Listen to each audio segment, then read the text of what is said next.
વિશ્વ આખું આંગળીના ટેરવે આપણે જાણીએ છીએ. વસુધૈવ કુટુંબકમ આમ તો ભારતીય શાસ્ત્રોએ આપેલો મંત્ર અને શબ્દ છે. વિશ્વ એને અલગ અલગ તબક્કે અલગ અલગ રીતે અપનાવતું આવ્યું છે અને આજે ખરેખર વિશ્વગ્રામની કલ્પના સાકાર થઈ રહી છે. કોમ્યુનિકેશન ના ક્ષેત્રે, પ્રત્યાયનના ક્ષેત્રે સતત ક્રાંતિ થતી આવી છે. સંદેશા વ્યવહારના સાધનો એટલા બધા ઝડપથી બદલાયા અને છેલ્લી અડધી સદીમાં તો આપણે કેટલું બધું જોઈ લીધું. ટેલિફોનના પેલા કાળા કલરના ટેલિફોન સેટ થી માંડી અને હવે આજે સ્માર્ટફોન અને આ બધી જ ડિવાઇસીસ નો ઉપયોગ આપણી નવી પેઢી અને જૂની પેઢી બંને કરી રહી છે. અને એ પ્રત્યાયનને, સ્માર્ટફોનને ઉપયોગી થઈ શકે એવી એક ક્રાંતિ, વધુ એક ક્રાંતિ થઈ છે. અમેરિકાનો ઉપગ્રહ અંતરિક્ષમાં તરતો મુકાયો છે ને એમાં ઈસરો નિમિત્ત બન્યું છે. ઈસરોએ આ અમેરિકન ઉપગ્રહ અંતરિક્ષમાં તરતો મૂક્યો છે. આપણા માટે બહુ જ સારા સમાચાર છે, સારા બાબત છે. સ્વાગત છે ફૂલછાબના ડિજિટલ એડિટોરિયલમાં. ફૂલછાબનો audio visual editorial, Phulchhab digitorial. મિત્રો, છેલ્લા 5 વર્ષમાં આપણે ચંદ્રયાનથી માંડી અને કેટલી બધી સિદ્ધિઓ જો ગણવા બેસીએ તો અંતરિક્ષ વિજ્ઞાનમાં ભારતે બહુ જ નોંધપાત્ર પ્રગતિ કરી છે.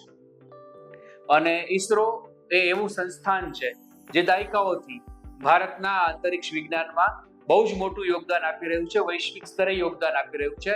બુધવારે, ગઈકાલે એટલે કે 24મી ડિસેમ્બરે હરિકોટાના અંતરિક્ષ કેન્દ્રમાંથી સવારે 8:54 આપણે જાણીએ છીએ તેમ LVM-3 M6 રોકેટ એનું નવું સંસ્કરણ, એની એક નવી આવૃત્તિ, નવી પેઢી એ અમેરિકી સંચાર સેટેલાઇટ બ્લુ બર્ડ બ્લોક 2 સાથે અંતરિક્ષની યાત્રાએ રવાના થઈ.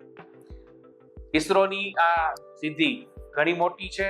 ઈસરોની આ આખી વાત આપણે જાણીએ છીએ, પણ અહીંયા આપણા માટે જે આપણા કુતૂહલને જે સંતોષે, આપણી જિજ્ઞાસાને જે સંતોષે તે વાત એ છે કે આ સેટેલાઇટ લોન્ચ થવાથી, આ સેટેલાઇટ અંતરિક્ષમાં મુકાવાથી સૌથી વધારે જો કોઈ ક્ષેત્રને બળ મળવાનું છે, કે કાર્યક્ષેત્રને, એ છે મોબાઈલ નેટવર્કની ટેકનિક. એવું કહે છે તજજ્ઞો, નિષ્ણાતો એવું કહે છે કે મોબાઈલ નેટવર્કની આખી ટેકનિક આ સેટેલાઇટને કારણે બદલી જશે. આ આખું mission new space India limited અને અમેરિકા સ્થિત AST સ્પેસ મોબાઈલ ની વચ્ચે થયેલા એક કરારના ભાગરૂપે અંતરિક્ષમાં મૂકવામાં આવ્યું છે. અને આ ઉપગ્રહ વિશ્વભરમાં સ્માર્ટફોન સાથે હાઈ સ્પીડ સેલ્યુલર બ્રોડબેન્ડ થી સીધું જ જોડાશે. અને એને માટે જ એને ડિઝાઇન કરવામાં આવ્યું છે. અને એને કારણે વિશ્વમાં ક્યાંય પણ 4G કે 5G વોઇસ અને વિડિયો કોલ, મેસેજિંગ, સ્ટ્રીમિંગ અને ડેટા સેવાને એ સપોર્ટ કરશે. ઈસરોનો ઉપગ્રહ આપણને ઈસરો અથવા તો કોઈ પણ વિશ્વના કોઈ પણ દેશમાંથી છોડવામાં આવતા આવા સેટેલાઇટ્સ છે એ આપણને કેટલી બધી હદે ઉપયોગી થયા છે આપણને ખબર છે. જ્યારે આપણે ત્યાં દૂરદર્શનની શરૂઆત હતી મિત્રો, ઇનસેટ AB1 એ નામનો એક ઉપગ્રહ હતો ને ત્યારે આપણને 2-3 કલાકનું પ્રસારણ જોવા મળતું. એની પણ સાક્ષી એક પેઢી છે. અને આજે આ આખું વિશ્વ આપણી પાસે રહેલા સ્માર્ટફોનના પડદે આપણે જ્યારે જાણીએ છીએ, એમાં માહિતી પણ છે, એમાં મનોરંજન પણ છે, એમાં કેટલીક ચિંતાજનક બાબતો પણ છે અને એમાં પ્રત્યાયનની ક્રાંતિ પણ છે. આંગળીના એક ટેરવે જ્યારે એક દેશમાંથી બીજા દેશમાં સમાચાર અથવા તો ફોટોગ્રાફ પહોંચતા માત્ર કેટલીક સેકન્ડ લાગે છે, એવા યુગમાં આ સેટેલાઇટ લોન્ચ થયો છે.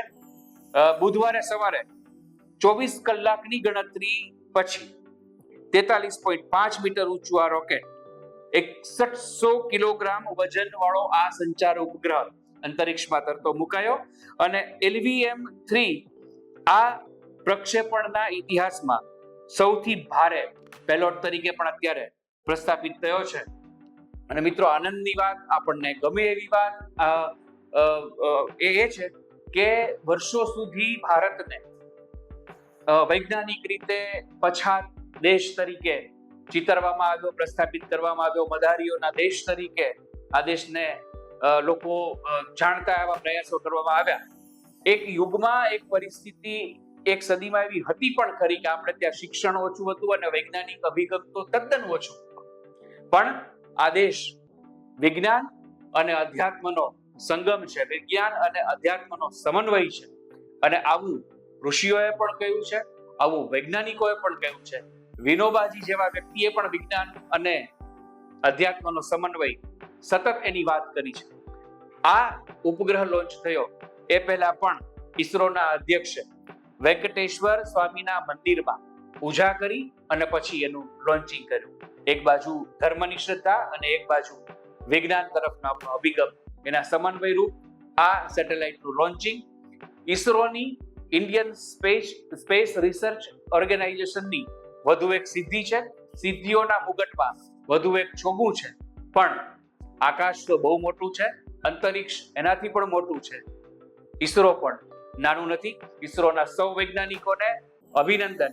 અને આવી જ રીતે આપણી આકાશી સિદ્ધિઓ આપણને સાંપડતી રહે અને એમાં આપણા વૈજ્ઞાનિકો છે એ વિશ્વને જોડવામાં નિમિત્ત બનતા રહે એવી આપણે અપેક્ષા જ રાખીએ. એવું નહીં, પણ એવું આપણે માની જ શકીએ, કારણ કે ભૂતકાળમાં પણ આવું બન્યું છે.